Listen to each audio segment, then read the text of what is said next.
नमस्कार. मी चंद्रशेखर टिळक स्मरण विस्मरणच्या या 5व्या भागामध्ये आपल्या सगळ्यांचं मनापासून स्वागत करतो.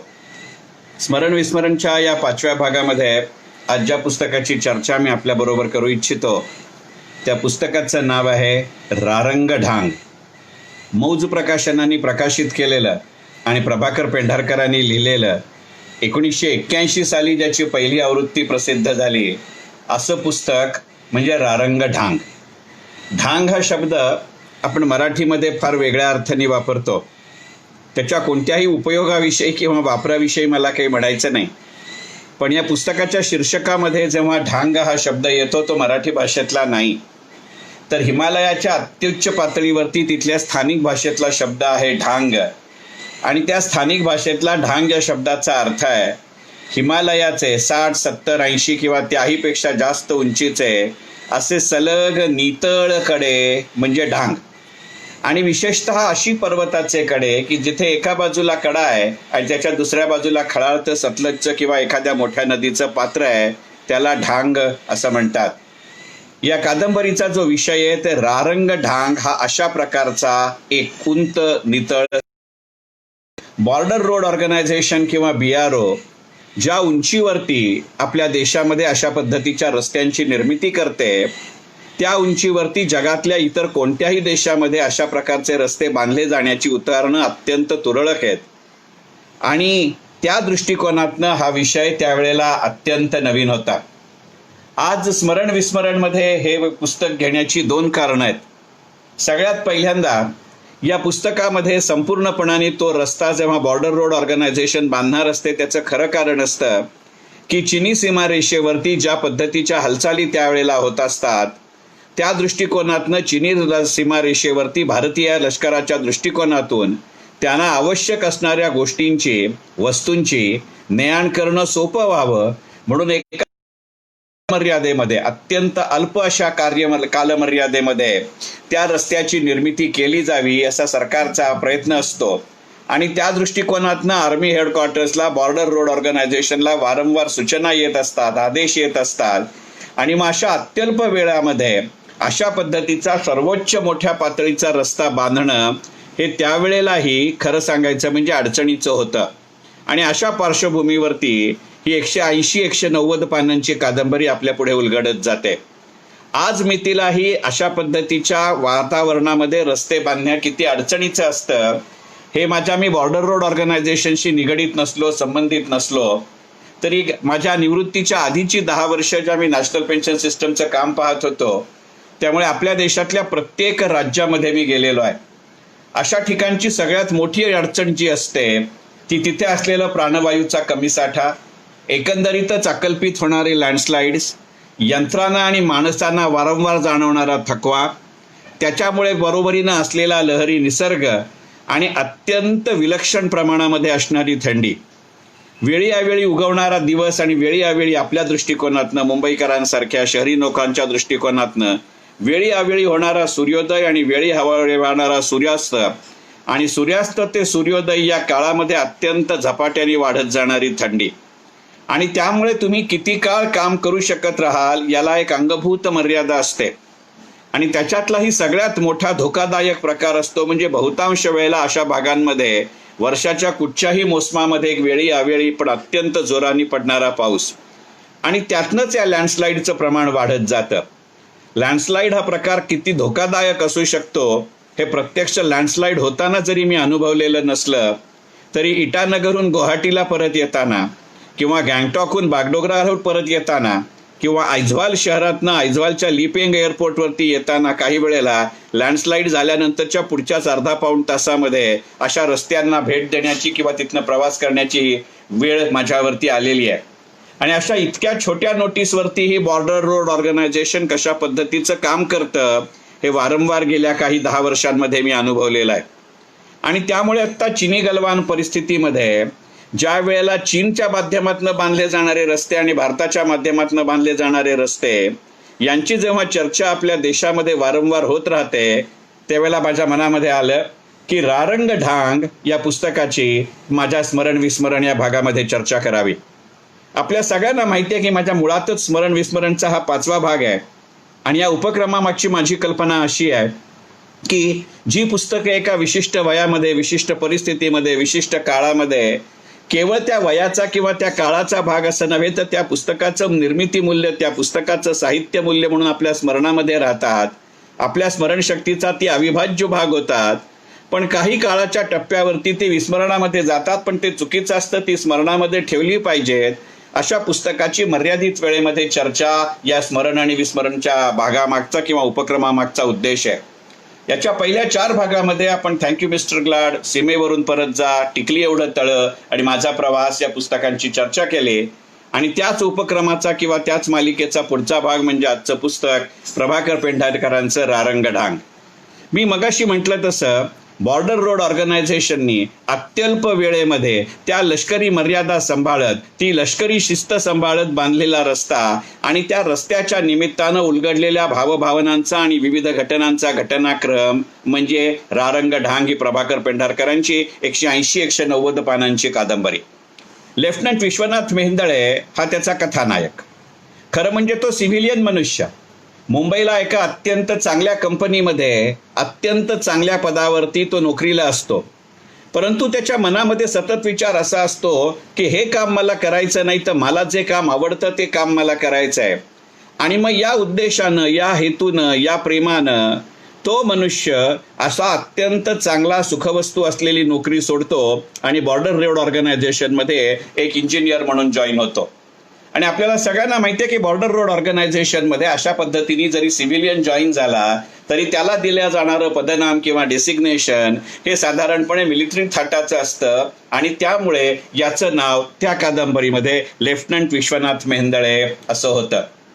हे पुस्तक आवडायची कारणं वेगवेगळ्या आयुष्याच्या टप्प्यावरती वेगवेगळी आहेत. हे पुस्तक जितकं त्या लेफ्टनंट विश्वनाथ मेहेंदळेला तो सिव्हिलियन असतानाही मिलिटरी अटॅचमेंटमध्ये जातो, त्या शिस्तीमध्ये कार्यरत राहतो, त्याचं इंजिनिअरिंग नॉलेज आणि लष्करी शिस्त याच्यामध्ये जो संघर्ष होतो, अशा संघर्षांचं एक चित्रण हा या कादंबरीचा मूळ गाभा आहे. परंतु मग असं ही कादंबरी आयुष्याच्या वेगवेगळ्या टप्प्यावरती वाचत जात असताना वाटत राहतं. आणि खरं सांगायचं म्हणजे हेच या कादंबरीचं एक अत्यंत मोठी स्ट्रेंथ आहे किंवा अत्यंत मोठा सक्षम दुवा किंवा स्थळ आहे की ती मिलिटरी बॅकग्राऊंड आपल्या आयुष्याच्या प्रत्येक गोष्टीशी आपण निगडीत करत राहतो. आणि मग एकंदरीतच लेफ्टनंट विश्वनाथ मेहेंदळेंचा तिथे जो वरिष्ठ अधिकारी असतो मेजर बंब, त्याच्यात आणि विश्वनाथ मेहेंदळेमध्ये उडणारे व्यावसायिक स्वरूपाचे खटके आणि मग त्याच्यानंतर अगदी त्या कादंबरीच्या शेवटी विश्वनाथ मेहेंदळेवरती होत जाणारं कोर्ट मार्शल पर्यंतचं प्रकरण, अशा वेगवेगळ्या माध्यमातून ते जातं. अगदी सुरुवातीच्या काळामध्ये जेव्हा ही पुस्तक मी वाचलं तर 81 साली याची पहिली आवृत्ती प्रकाशित झाली आणि साधारणपणे 84-85च्या सुमारामध्ये हे पुस्तक मी पहिल्यांदा वाचलं. नंतरच्या काळामध्ये चतुरंग प्रतिष्ठानच्या काही कार्यक्रमांमध्ये कार्यकर्ता म्हणून मी सहभागी असे आणि अशाच एका कार्यक्रमामध्ये प्रभाकर पेंढारकरांच्या मुलाखतीचा कार्यक्रम होता आणि त्या कार्यक्रमाच्या निमित्ताने पुन्हा एकदा ती कादंबरी वाचली गेली.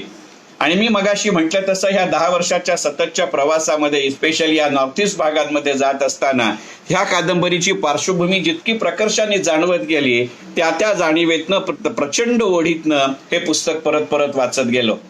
आणि मग त्यातले काही जे महत्वाचे संदर्भ आहेत, महत्वाची काही जी वाक्य आहेत, ती वाक्य आयुष्याच्या कॅलिडोस्कोपमध्ये वेगवेगळ्या पद्धतीने जाणवायला लागली. या पुस्तकाच्या सुरुवातीलाच एक प्रसंग असा येतो की हा लेफ्टनंट विश्वनाथ मेहेंदळे आपल्या मुंबईतली नोकरी सोडतो आणि त्याचं जे बॉर्डर रोड ऑर्गनायझेशन मधलं पोस्टिंग आहे हिमालयाच्या अत्युच्च टोकावरती, तिथे तो नोकरीला रिझ्यूम व्हायला जातो. एका विशिष्ट टप्प्यानंतर त्या मिलिटरीच्या पहिल्या ऑफिसरला तो शिमल्यामध्ये भेटल्यानंतर त्याला त्याच्या मिलिटरीच्या जीपनी त्या बॉर्डर रोड ऑर्गनायझेशनचं जे त्याचं ऑफिस असतं त्या बॉर्डर रोड ऑर्गनायझेशनच्या त्या रारंगढांगच्या जवळपासच्या ऑफिसमध्ये नेलं जातं. आणि ती घेऊन जाणारी जी जीप असते त्याचा जो ड्रायव्हर असतो तो ड्रायव्हर एका विशिष्ट टप्प्यावरती येऊन थांबतो आणि त्याला म्हणतो मी साहेब 5 मिनिटात जाऊन येतो. आणि अनेक पायऱ्या तिकडच्या डोंगरामधल्या उतरून तो एका समाधी स्थळाशी जाऊन थांबतो. समाधी स्थळ म्हटल्यानंतर तुमच्या माझ्यासारख्या शहरी नागरिकांच्या डोळ्यासमोर जे चित्र उभं राहतं तसं हे चित्र नाही. तो काय करायला जातो ह्या कुतूहलापोटी हा लेफ्टनंट विश्वनाथ मेहेंदळे त्याच्या पाठोपाठ खाली उतरतो आणि मग त्याच्या लक्षात असं येतं की त्याच्या जीपचा ड्रायव्हर एका दगडी चबुतऱ्यापाशी उभा राहिलाय आणि त्यांनी जाताना रस्त्यात वाटेत त्या उतारावरती खुडलेली 2-4 फुलं त्या समाधीवरती वाहतो आणि मग त्याला तो प्रश्न विचारतो, तू हे काय करत होतास? आणि मग तो ड्रायव्हर म्हणतो, चला साहेब आपण गाडीमध्ये बसू, प्रवास सुरू करू आणि त्या प्रवासामध्ये मी तुमचं उत्तर देतो. हे दोघं जण त्या जीपमध्ये परत बसतात आणि कुठच्याही प्रकारची प्रस्तावना न करता तो ड्रायव्हर लेफ्टनंट विश्वनाथ मेहेंदळेला विचारतो, आदमी की मौत के बाद उसका क्या बाकी रहता है? मनुष्य मेल्यानंतर त्याचं नेमकं काय शिल्लक राहतं? आणि हे जेव्हा तो प्रश्न विचारतो त्याचं उत्तर लेफ्टनंट विश्वनाथ मेहेंदळे द्यायच्या आधीच तो ड्रायव्हर असं उत्तर देतो की साहेब, माझा जो प्रश्न आहे की जब आदमी मर जाता है तो उसका क्या रहता है, याचं उत्तर एकच आहे, दगडी चबुतरा आणि त्याच्यावरती झळकणारी पांढरी नावं.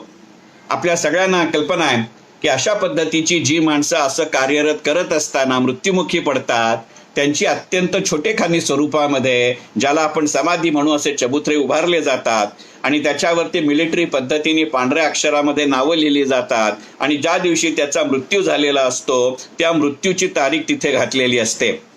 हा कादंबरीमध्ये येत असलेला प्रसंग आणि बरोबर अशाच प्रसंगाशी येऊन ही कादंबरी संपते. आयुष्याच्या वेगवेगळ्या टप्प्यावरती ही कादंबरी किंवा हे पुस्तक वाचत असताना माझ्या मनामध्ये राहून राहून एक प्रश्न येतो आणि म्हणून हे पुस्तक स्मरण विस्मरणमध्ये घेण्याचा माझा प्रयत्न की त्या लष्करी अधिकाऱ्यांनी निदान त्या कादंबरीमध्ये त्या ड्रायव्हरनी त्याच्या सिनियरला त्याच्या मृत्यूनंतरही अनेक वर्षानंतर त्याच्या त्या दगडी चबुतऱ्यावरती, तसं एका अर्थी ते अनामिक आहे, शिरवाडकरांच्या कवितेत म्हटलंय तसं, पण तिथं जाऊन फुलं वाहिली. कदाचित अशी तिथं जाऊन फुलं वाहणारी त्यांच्या त्या मनुष्य मेल्यानंतरही अनेक माणसं असतील. मला असं वाटलं की आयुष्याच्या एका टप्प्यावरती हा मनाला विचार शिवून गेला की उद्या कदाचित माझ्या निधनानंतर अशा प्रकारचं माझ्याबद्दल कोणाला तरी फुलं व्हावी असं वाटेल का, आणि मुळात कोणीतरी असा माझा चबुतरा उभार करेल का. साहजिक मी काही बॉर्डर रोड ऑर्गनायझेशनशी किंवा मिलिटरीशी नाही, त्यामुळे ते संदर्भ जातील, पण निदान आठवण रूपी फुलं तरी वाहिली जातात का. आणि मग असं लक्षात आलं की मगाशी मी म्हटलं तसं ढांग याचा अर्थ 60, 70, 80 फूट उंचीचा सलग नितळ कडा म्हणजे ढांग. मग आपलं आयुष्य अशा पद्धतीच्या ढांगपेक्षा वेगळं काय असतं.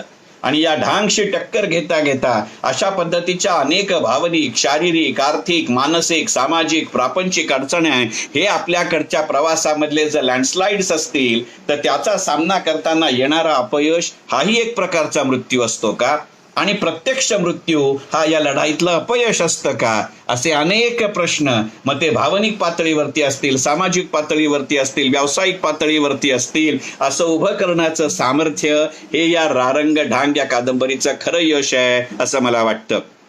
या कादंबरीचं एक दुसरं अत्यंत महत्वाचं वैशिष्ट्य असं आहे की साधारणपणे आपण मराठी साहित्यामध्ये कादंबरी जर पाहिली तर त्याच्यामध्ये संवाद नसतात अशातला भाग नाही, पण एक प्रकारचं कथानक असतं, प्रवाही असते. आपल्याकडे कथा जेवढी संवादात्मक असते किंवा संवाद प्रधान असते तेवढी आपल्याकडे कादंबरी ही संवाद प्रधान असत नाही. पण याला असणारा सणसणीत आणि अत्यंत चांगला अपवाद म्हणजे प्रभाकर पेंढारकरांची रारंग ढांग ही कादंबरी. एकंदरीतच सिनेमॅटोग्राफी लिहावी जावी किंवा एखाद्या कथेचं पटकथेमध्ये रूपांतर करताना जसं त्या नॅरेशनचं संवादामध्ये रूपांतर होतं तशा पद्धतीची संपूर्णपणाने ही लिहिलेली कादंबरी म्हणजे रारंग ढांग. त्याच्यामधले प्रसंग जेवढे चित्तवेधक आहेत तितकेच आणि कदाचित त्या कणभर जास्तच असे त्यातले संवाद हे फार मोठ्या प्रमाणावरती आहेत. मग ही कादंबरी वाचत असताना या स्मरण विस्मरणच्या आधीच्या भागामध्ये जेव्हा मी थँक्यू मिस्टर ग्लाडचं वर्णन केलं तर त्याच्यामध्ये मिस्टर ग्लाड आणि वीरभूषण पटनाईक यांच्यामधला जो संघर्ष आहे, किंवा दुसऱ्या भागामध्ये मी जेव्हा सीमावेरून परेचाचं वर्णन केलं होतं त्यावेळेला पौरस आणि सिकंदराचे असलेले जे प्रश्न असतील तशा धाटणीचं किंवा धाटाचं मेजर बॉम्ब आणि लेफ्टनंट विश्वनाथ मेहेंदळे यांच्यामधले संवाद नाहीत. एका मुळात व्यावसायिक असलेल्या माणसानं पण आपली संपूर्ण करिअर लष्करामध्ये केलेली असलेल्या माणसानं ज्याला लष्करी शिस्त, लष्करी डेडलाईन ही महत्वाची वाटते आणि त्यामुळे आधीच्या माणसांनी केलेलं काम लक्षात घेऊन त्याच्यावरती कोणत्याही प्रकारचे प्रश्नचिन्ह उभे न करता पुढच्या आपल्याला दिलेल्या डेडलाईनच्या आत काम पूर्ण करण्याकरता जी केलेली धडपड त्याच्या विरुद्ध अनुभवातनं, ज्ञानातनं, वेळेपेक्षा सुद्धा त्याचं उपयोगित्व मूल्य आणि त्याच्या वाढवत जाणं आणि त्याचं धोका मूल्य कमी करत जाणं, अशा पद्धतीचा विचार, या दोन विचारसरणीतला संघर्ष म्हणजे रारंगढांग. मला फार मनापासून वाटतं की माझ्यासारखे आपल्यापैकी अनेक जण लष्करी बॅकग्राऊंडचे नसतो. माझ्यासारखे तुमच्यातले अनेक जण हे इंजिनिअरिंग बॅकग्राऊंडचे नसतात. परंतु एखादी गोष्ट मनापासून पटणं म्हणून करणं आणि त्या पटलेल्या गोष्टीसाठी जिद्दीनं उभं राहणं, यासाठी प्रयत्न करत राहणं, याचं नाव रारंगढांग किंवा या वृत्तीचं नाव विश्वनाथ मेहेंदळे असतं का? आणि असे प्रश्न कितीही वेळा ते पुस्तक वाचलं तरी दरवेळेला तुमच्या माझ्यासारख्या वाचकाच्या, संवेदनशील वाचकाच्या मनामध्ये उभं करतं. हे त्या रारंगढांग या कादंबरीचं खरं वैशिष्ट्य आहे असं मला मनापासून वाटतं. माझं हे ऐकल्यानंतर जर तुमच्यापैकी काहींनी ती कादंबरी पुन्हा एकदा वाचली तर मला आशा आहे की तुमच्याही मनामध्ये अशा फार मोठ्या प्रमाणावरती अशा प्रकारचे प्रश्न निर्माण होतील. किती वेगवेगळ्या प्रकारच्या संवादाचं याच्यामध्ये जे स्वरूप आहे याची काही मोजकी उदाहरणं आत्ताच्या माझ्या विवेचनामध्ये घ्यायला मला काही वाटतं. सगळ्यात महत्वाची गोष्ट अशी आहे की सहज एक उल्लेख आहे, तो मी मगाशी म्हटलं तसं, की ढांग याचा अर्थच मुळी एका बाजूला 60, 70, 80, 100 फुटापर्यंत असलेला सलग कडक नितळ असा कडा आणि दुसऱ्या बाजूला खळाळती नदी. आणि आपल्याला सगळ्यांना माहिती आहे की त्या पातळीवरच्या नद्या प्रत्येक वेळेला फार मोठ्या प्रमाणावरती खोल असतात अशातला भाग नाही. पण एकंदरीतच तिथलं भौगोलिक परिस्थिती, ज्याला आपण हल्ली मराठीमध्ये टोपोग्राफी असं म्हणतो, त्या टोपोग्राफीचा विचार करताना अनेक वेळेला त्या नदीचं एका ठिकाणी वर्णन करताना, स्वतःशीच विचार करताना लेफ्टनंट विश्वनाथ मेहेंदळे असं म्हणतो की इथे बाजूला, आता त्या पुस्तकाची कादंबरी अशी आहे की या रारंगढांगच्या दुसऱ्या बाजूला सतत वाहती आणि अत्यंत आव्हानात्मक असलेली सतलज नदी असते. आणि त्या सतलज नदीची निरनिराळी वैशिष्ट्य वाचून घेत असताना मनापासून वाटलेली गोष्ट अशी की मुळातच त्याच्यामध्ये तो असं म्हणतो की सतलज नदीची खोली प्रत्येक ठिकाणी बदलते. आणि मग एका विशिष्ट प्रसंगाचा संदर्भ घेत, आणि तो संदर्भ तुम्ही मुळातनं वाचावा म्हणून जाणीवपूर्वक मी आता त्याचा समावेश इथे करत नाही, तो सहज म्हणून राहतो. विश्वनाथ आपल्या स्वतःच्या मनाशी म्हणतो की इथे या पाण्याला फारशी खोली नाहीये, पण ओढ फार आहे. आणि खोली असू दे किंवा ओढ किंवा दोन्ही असू दे, यातनं होणारा मृत्यू अटळच. मला मनापासून असं वाटलं की हे केवळ सतलज नदीचं वर्णन नाहीये, हे तुमच्या माझ्या वैचारिक परिवर्तनाचं आणि ह्या तुमच्या माझ्या मनातल्या वैचारिक प्रतिबिंबाचंही गणित आहे. आणि मग कदाचित मी मगाशी म्हटलं तसं की या कादंबरीचं खरं वैशिष्ट्य हे आहे की त्यातले खटकेबाज संवाद. कदाचित प्रभाकर पेंढारकर हे भालजी पेंढारकरांचे पुत्र आणि प्रभाकर पेंढारकर हे दीर्घकाळ फिल्म डिव्हिजनशी रिलेटेड डायरेक्टर या नात्याने, आणि त्यामुळे साहजिकच हे रक्ताचे गुण आणि व्यावसायिक साहचर्याचे गुण यातनं एकंदरीतच कथानकामधलं संवादाचं महत्व मनापासून जाणून असलेला, आणि केवळ जाणून असलेला नव्हे तर त्याच्यावरती हुकमत असलेला मनुष्य म्हणजे प्रभाकर पेंढारकर. आणि याचं अत्यंत उत्कृष्ट आणि बोलकं उदाहरण म्हणजे त्यांची रारंगढांग ही कादंबरी. त्या संपूर्ण कादंबरीभर मेजर बंब एका बाजूला, त्यांचं मिलिटरी शिस्तीमुळे ऐकत राहिलेला सुकुमार नायर हा दुसऱ्या बाजूला, आणि या सगळ्यांशी वैचारिक पातळीवरती, वैयक्तिक नाही वैचारिक पातळीवरती संघर्ष करत असलेला लेफ्टनंट विश्वनाथ मेहेंदळे यांची जी गणितं आहेत त्याची फार वेगवेगळ्या पद्धतीने येतात. काही गणितं ही पुनरावृत्तीतनं येतात. ज्या ज्या वेळेला मेजर बंब आणि विश्वनाथ मेहेंदळे यांच्यामध्ये वैचारिक संघर्ष उभा राहतो आणि सुकुमार नायरला त्याच्या संबंधातले आदेश मेजर बंब देत राहतात, त्या प्रत्येक वेळेला सुकुमार नायर एक डायलॉग म्हणतो, that bloody civilian and that bloody military profession. मला कुणालाही ब्लडी म्हणायचं नाहीये, पण या पुनरावृत्तीतनं प्रभाकर पेंढारकर या कादंबरीमध्ये आपल्याला सांगत राहतात की आता या संघर्षातल्या मालिकेतला अजून एक टप्पा या माळेमध्ये गुंतला गेलेला आहे. मला स्वतःला असं वाटतं की अशा पद्धतीचे पासवर्ड आपणही आपल्या आयुष्यामध्ये घेत असतो का याचा विचार करावासा वाटतो. आणि मी मगाशी म्हटलं तसं ढांग केवळ निसर्गामध्ये त्या पर्वताला असतो असा नाही. ढांग तुमच्या माझ्यासारख्या वैयक्तिक आयुष्यामध्ये काही वेळेला भावनिक स्वरूपामध्ये येतो, काही वेळेला व्यावसायिक स्वरूपामध्ये येतो, काही वेळेला कदाचित तो सामाजिक आणि आर्थिक स्वरूपामध्येही येतो.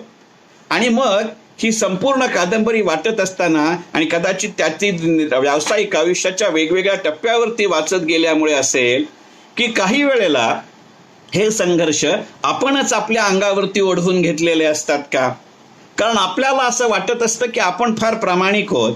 आपण ज्याला इंटेलेक्च्युअल इंटेग्रिटी म्हणतो किंवा वैचारिक निष्ठा म्हणतो, त्यावेळेला ती वैचारिक निष्ठेला आपण दिलेलं प्राधान्य हा आपला रारंग ढांग असतो का? त्या वैचारिक निष्ठेला प्राधान्य देत असताना कदाचित आपण आपली व्यावसायिक यश अपयशाची गणित डावावरती लावतो, हा आपला रारंग ढांग असेल का? त्याचे राग अनुराग कुठेतरी आपल्या वैयक्तिक आयुष्यामध्ये उमटत जातात, हा आपला रारंग ढांग असेल का? कारण तो कडा जितका कडक असतो तितकाच तो नितळ असतो, हेही महत्वाचं असतं. मग असं कडा असणं हेही रारंग ढांग असतं का? आणि असं नितळ असणं हाही रारंग अर्थानं ही कादंबरी, तुम्ही इंजिनियर असावा नसा, तुम्ही मिलिटरी बॅकग्राऊंडचे असावा नसा, आयुष्य हा एक संघर्ष आहे असं जर मान्य केलं तर वेगवेगळ्या कंगोऱ्यातनं जसं कॅलिडोस्कोपचं चित्र आणि अँगल बदलला तर त्याचं डिझाईन बदलतं, तशा पद्धतीचे प्रश्न निर्माण करतं. त्याचं नाव रारंग ढांग. याचा अर्थ ही अत्यंत संघर्षपूर्ण एकारलेली व्यावसायिक पातळीवरची दोन वेगवेगळ्या पातळ्यांवर काम करणाऱ्या माणसांमधला संघर्ष आहे अशातला भाग नाही.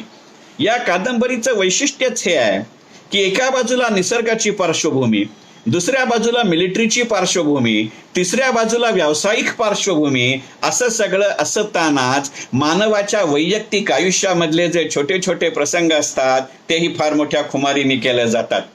आणि मी मगाशी म्हटलं तसं की प्रभाकर पेंढारकरांचं फिल्मी लाईनशी निगडीत असणं ते रक्ताचा आणि व्यवसायाचा गुण म्हणून असेल, त्या दृष्टिकोनातनं संपूर्णपणाने केलेली कादंबरीची रचना ही आपल्याला मोहवत राहते. जसं कुठच्याही व्यावसायिक सिनेमामध्ये संघर्षाच्या टोकावरती एक ना एक कुठेतरी तुम्हाला थोडंसं रिलीफ देणारी घटना, रिलीफ देणारं व्यक्तिमत्व असतं. पूर्वीच्या सिनेमामध्ये जॉनी लिव्हर सारखी माणसं अशा पद्धतीचं काम करायचं. असं एक व्यक्तिमत्व या संपूर्ण पुस्तकभर मिनू खंबाटा या नावानं अस्तित्वात येत राहतं की जो एकाच वेळेला मिलिटरीच्या शिस्तीशी बांधलेला असतो, त्याचीही कामावर निष्ठा असते, पण तरी सुद्धा आणि त्यामुळेच कदाचित तो विश्वनाथ मेहेंदळेच्या मनामधले संघर्ष, त्या विश्वनाथ मेहेंदळेच्या मनामधल्या शंका, त्याच्या कामावरच्या निष्ठा हे मनामध्ये ठेवत असतानाच आयुष्याकडे हे सगळं करत असताना एका सकारात्मकतेनं पाहता येतं. एका विशिष्ट मर्यादेपर्यंत त्याच्यामधल्या लिबर्टीज घेता येतात आणि त्याहीपेक्षा महत्वाचं म्हणजे त्या लिबर्टीचा आनंद उपभोगता येतो, असं चित्रण हा मिनू खंबाटा करत राहतो. आणि मग ते इतक्या वेगवेगळ्या पद्धतीनं येतं की गंमत वाटते की ज्या वेळेला हे प्रभाकर पेंढारकर मेजर बंब आणि विश्वनाथ मेहेंदळे, मेजर बंब आणि सुकुमार नायर आणि विश्वनाथ मेहेंदळे किंवा मेजर बंबचेही सिनियर असणारे इतर माणसं यांच्यातले संवाद जेव्हा रंगवतात ते प्रभाकर पेंढारकर, आणि मिनू खंबाटाच्या तोंडी संवाद रंगवणारे किंवा लिहिणारे प्रभाकर पेंढारकर हे एकच आहेत का? म्हणजे मी मगाशी म्हटलं तसं की हेच प्रभाकर पेंढारकर मिनू खंबाटाच्या बाबतीत एक असं म्हणतात की सिगरेट आणि प्रेयसी यांच्यामध्ये एक अत्यंत महत्वाचं साम्य आहे. दोघांचाही तुमच्या आयुष्यातला प्रवेश ओठापासून सुरू होतो आणि तो तुमच्या शरीराचा अविभाज्य भाग बनत जातो. मी मगाशी म्हटलं तसं जेव्हा वयाच्या 22व्या-23व्या वर्षी ही कादंबरी वाचता त्यावेळेला प्रेयसी आणि सिगरेट याचा कितपत अनुभव माझ्या पिढीला होता याची कल्पना नाही, कारण कदाचित दोन्ही गोष्टी सामाजिक आणि भावनिकदृष्ट्या पेलवणाऱ्या माझ्या पिढीला नव्हत्या. पण आजच्या पिढीच्या दृष्टिकोनातनं जर ती कादंबरी वाचायला गेली तर मनामध्ये असं वाटतं की या पिढीचे रारंग ढांग आता बदललेले आहेत. कारण तो पुढाकार जर पुरुषांनी घेतला नाही तर महिला घेण्याचा आत्ताचा जमाना आहे. 81च्या काळामध्ये महाराष्ट्रामध्ये तितकच परिस्थिती होती का? मग अशाही दृष्टिकोनातनं सामाजिक आशयाच्या बाबतीत हा एक वेगळा विषय पाळला जातो का? मग अशा दृष्टीनं जे मानसिक आणि भावनिक रणांगण असतं, कारण त्यात मिनू खंबाटाच्या तोंडी कादंबरीच्या पुढच्या टप्प्यावरती प्रभाकर पेंढारकर असा एक संवाद लिहून जातात की प्रेमाला हो म्हणायला किंवा स्वीकारायला सुद्धा एक मानसिक ताकद लागते आणि ती भोगायला सुद्धा एक मदहोशी लागते. अडचण इतकंच असतं की प्रेम हे निसर्ग दृश्य आहे की निसर्ग चित्र आहे याचा विचार करावा लागतो. आणि ह्याचा एक संदर्भ आहे की मुळात एक संदर्भ असा दाखवलाय की जेव्हा विश्वनाथ मेहेंदळे हे मुंबईमध्ये नोकरी करत असतात तेव्हा ऑफिसच्या एका कामाचा भाग म्हणून एका पंचतारांकित हॉटेलमध्ये जातात त्यांचा मॅनेजिंग डायरेक्टर तिथे कादंबरी त्या मीटिंगला जिथे यायचा असतो तो यायचा असतो, अजून त्याला वेळ असतो. आणि मग हा मधला वेळ आपण पोचल्यानंतर काय करायचं म्हणून त्या पंचतारांकित हॉटेलच्या आर्ट गॅलरीमध्ये ते जातात. तिथे त्यावेळेला जे जे स्कूल ऑफ आर्ट्स मधल्या काही विद्यार्थ्यांचं चित्रांचं प्रदर्शन भरलेलं असतं आणि त्यातलं एक विशिष्ट चित्र त्यांना खूप मनापासून आवडतं. आणि ते चित्र ज्यांनी काढलेलं असतं त्या मुली हळूहळू त्यांच्या मनामध्ये कुठेतरी घर करायला लागते. आणि त्या मुलीने त्यांचं एकदा चित्राचं वर्णन करत असताना केलेलं वर्णन असं आहे की निसर्ग चित्र आणि निसर्ग दृश्य हे वेगवेगळं असतं. मग मिनू खंबाटाच्या संवादावरती एका विशिष्ट भागावरती एका विशिष्ट प्रदेशावरती रिॲक्ट होताना विश्वनाथ मेहेंदळे अशा संवादामध्ये परत येतात. आणि मग असंच एक उमाचं आलेलं पत्र जेव्हा मिनू खंबाटाच्या लक्षात येतं आणि मग तो जेव्हा संवाद करत जातो आणि तो शांतपणाने विचारतो, तू तिच्याशी बोललायस का? ते म्हणले, अजून मी काही बोललेलो नाही. पण हाच विश्वनाथ मेहेंदळे त्या बाबतीत इन्सेन्सिटिव्ह असतो अशातला भाग नाही. त्याचा जो दुय्यम अधिकारी आहे, सहकारी आहे सर्जेराव, त्याला बरेच दिवस मेजर बंब रजा देत नसतात, कारण वेळेच्या आधी ते काम पुरं करून व्हायचं असतं. आणि मग त्या मिलिटरीचा नियम सांगताना बंबच्या तो आधीच मिनू खंबाटा विश्वनाथ मेहेंदळेला सांगून टाकतो की हे बघ बाबा, तू 1 दिवसाची रजा मागितलीस तर इथे रजा मिळत नाही, पण तू जर अचानक मेलास तर मात्र तुला कायमची रजा दिली जाते, कारण ती न देणं हे रिझर्व्ह मिलिटरीच्या हातामध्ये राहत नाही. म्हणजे असा संवाद असलेला ह्या ऐकलेला त्याची सवय करून घेता येणार नाही या निष्कर्षाशी आलेला विश्वनाथ मेहेंदळे सर्जेरावला मात्र कबूल करतो की तू तुझ्या आईला पत्र लिही, कारण तुझं लग्न तू तिथे नसताना तुला केवळ फोटो पाठवलेला सुद्धा नाही अशा परिस्थितीत मिळवलाय. आणि आई वडील हयात नसताना आईने ठरवलेल्या लग्नाच्या निर्णयाला तुला विरोध करायचा नाहीये. मी तुला शब्द देतो की मी तुला रजा मिळवून देईन. मग असे व्यावसायिक निकष, असे व्यावसायिक अपरिहार्यता आणि त्याची भावनिक दृष्ट्या घातत गेलेली सांगड, मग जर ती माझ्या बाबतीत होत नसेल तर ती दुसऱ्याच्या बाबतीत करता येईल का अशा दृष्टीने केलेला प्रयत्न, म्हणजे जसं त्या कादंबरीमध्ये विश्वनाथ मेहेंदळेची असाइनमेंट असते की त्या रारंग ढांगला तसंच ठेवून मध्ये बोगदा करून त्याचा रस्ता निर्माण करणं, मला वाटतं तुमचं माझं आयुष्य याच्यापेक्षा काही वेगळं नसतं. आपल्या आयुष्यातल्या अनेक नानाविध रारंग ढांगांचं याच्यामधनं मार्ग काढण्याचा आपला प्रयत्न. आणि म्हणून मी मगाशी म्हणलं, तुम्ही ज्या भावावस्थामध्ये, तुम्ही ज्या तुमच्या आयुष्याच्या अवस्थेमध्ये हे पुस्तक वाचता किंवा वाचाल, तेवढे वेगवेगळे अर्थ आणि संदर्भ याच्यामध्ये पाळले जातात. आणि तिथे असाच एक करताना काही अपघात होतो, काही लँडस्लाईड होतो आणि मिलिटरीची आणि बॉर्डर रोड ऑर्गनायझेशनची माणसं त्यामध्ये मृत्युमुखी पडतात. आणि दुसऱ्या दिवशी त्याच्या दुप्पट जोराने तिथेच काम सुरू होतं, जणू काही काल काही घडलेलंच नाही. आणि मग ते याचं वर्णन करत असताना एक शांतपणाने सल्ला विश्वनाथ मेहेंदळेला दिला जातो की रणांगणामध्ये सूतक पाळलं जात नाही. बॉर्डर रोड ऑर्गनायझेशन काम करत असेल तर बॉर्डर रोड ऑर्गनायझेशन ज्या भूभागावरती मिलिटरीसाठी काम करते त्यांच्यासाठी ते रणांगण असतं. हे पुस्तक वाचत असताना आजच्या संदर्भामध्ये मला सहज असं वाटलं की रणांगणावरती सूतक पाळलं जात नसेल, पण रणांगणावरती सूड पाळला जातो का? आणि याचं उत्तर होकारार्थी असतं. मग मला असं वाटतं की सूतकच्या रणांगणांमधनं सुडाचा मार्ग काढणं किंवा सुखाचा मार्ग काढणं याचं नाव रारंग ढांग असं असेल का? आणि म्हणून मी म्हटलं की अनेक भावनिक कंगोरे उलगडत जाताना, पुढच्या माणसाचा प्रामाणिकपणानं विचार करत असताना, पण तरी सुद्धा त्याला नियमाच्या चौकटीमध्ये, संकेताच्या चौकटीमध्ये त्यांचा कुठेही भंग होणार नाही अशा पद्धतीनं बांधत जाणारी आणि मग यामध्ये अपरिहार्यपणे कुणाची ना कुणाची तरी होणारी घुसमट, याचं चित्रण म्हणजे रारंगढांग. मला फार मनापासून असं वाटतं की फार आपण जर मोकळेपणाने एक वाचक म्हणून या पुस्तकाचा विचार करायला लागलो तर आपली आपल्याशीच होणारी घुसमट हे सुद्धा रारंगढांग असतं का याचा विचार करायला प्रवृत्त करणारं पुस्तक म्हणजे रारंगढांग. आणि मग असं जेव्हा वाटायला लागतं ना, तेव्हा मी मगाशी म्हटलं तसं असं वाटतं की या रारंगढांगाशी लढाई करताना आपल्याला जर अपयश आलं तर आपल्या नकळत आणि आपल्या पश्चात आपल्याला फुलं वाहणारं कोणी असेल का हा विचार मनामध्ये येणं हा सुद्धा एका वेगळ्या संदर्भामधला प्रसंग असू शकतो. आणि या कादंबरीचा जो शेवटचा मुद्दा आहे तो फार मनापासून आवडतो. आणि तो आवडण्याचं कारण असं आहे की ह्या संपूर्ण शेवटच्या टप्प्यावरती त्या कादंबरीमध्ये असं होतं की त्या सतलज नदीच्या अत्यंत विस्तृत, अत्यंत खोल आणि अत्यंत ओढ असलेल्या पात्रावरती एका वेगळ्या पद्धतीने ब्रिज बांधल्याचं काम होतं. आणि ते ब्रिज बांधत असताना एका त्या पात्राच्या मध्ये त्याची निर्मिती आलेली असताना ह्या लेफ्टनंट विश्वनाथ मेंदळे त्या ब्रिजवरनं कोसळतो. तो केवळ एका हाताने तो गर्डर धरू शकतो. म्हणजे खालती वाहणारी नदी, त्याच्या पायाखालती असणारे 2 अजस्त्रकाय दगड, म्हणजे ती 2-4 बोटांची राहिलेली पकड जर त्या गर्डरवरनं सुटली तर याचा मृत्यू नक्की. प्रश्न इतकाच की तो सतलजच्या पाण्यात वाहून गेला म्हणून त्याचा मृत्यू आहे की तो त्या दगडावर आपटला म्हणून मृत्यू नक्की आहे. पण एक त्याचा सहकारी त्याच्या हातांनी वरती उचलतो आणि त्या क्षणाचं वर्णन करताना त्याने जे पत्र उमाला पाठवलंय त्याच्यामध्ये तो असं विचारतो, त्या एका क्षणामध्ये माझ्या मनामध्ये प्रश्न आला की आपल्याला एखादी गोष्ट आवडते म्हणजे नेमकं काय? आपल्याला एखाद्या गोष्टीसाठी पेटून उठावं वाटतं म्हणजे नेमकं काय? आपण त्याच्यासाठी मृत्यूला जायला तयार आहोत का? मृत्यू हा कितीही अपरिहार्य आहे हे माहिती असलं तरी सुद्धा मृत्यूचंही भय वाटणार नाही, अशा पद्धतीचा प्रश्न येणं, याचा अर्थ आपल्याला एखादी गोष्ट मनापासून आवडणं असतं का?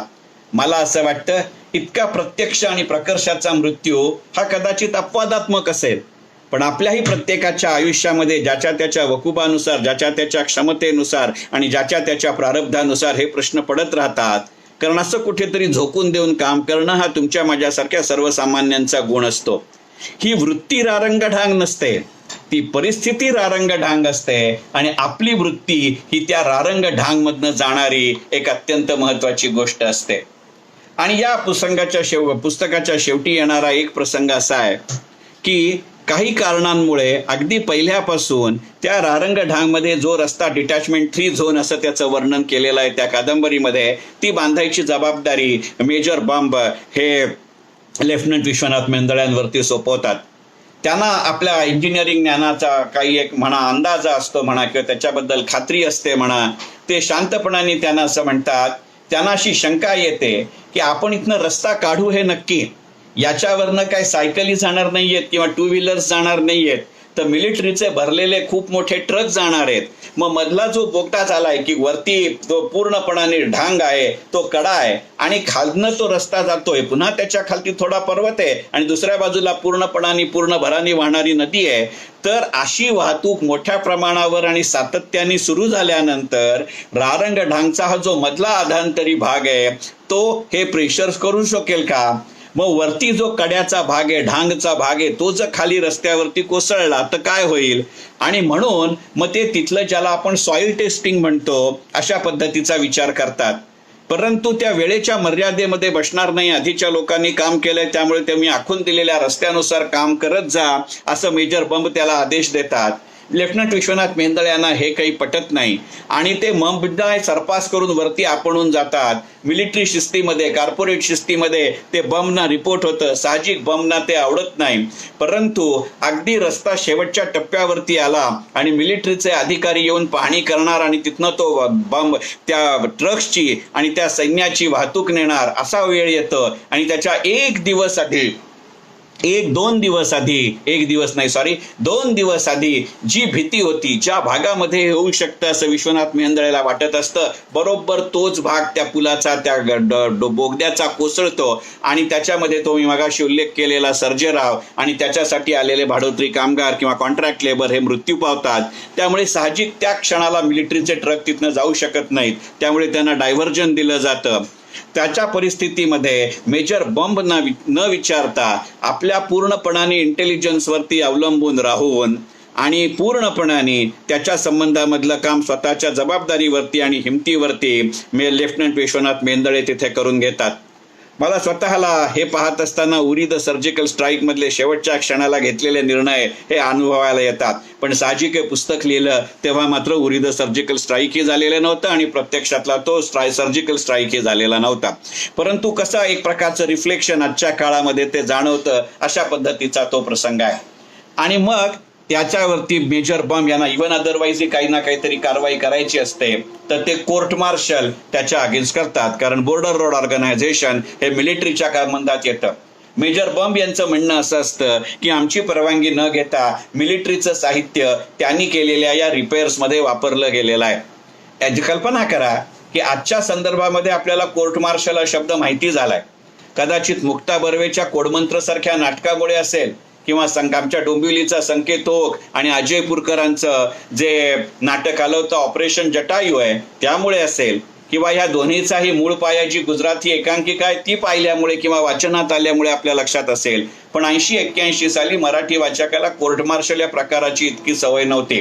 त्यामुळे रारंग ढांग या पुस्तकाच्या शेवटच्या भागामध्ये येणारी ही जी गोष्ट आहे त्या कोर्ट मार्शल मधले संवाद अत्यंत महत्वाचे आहेत.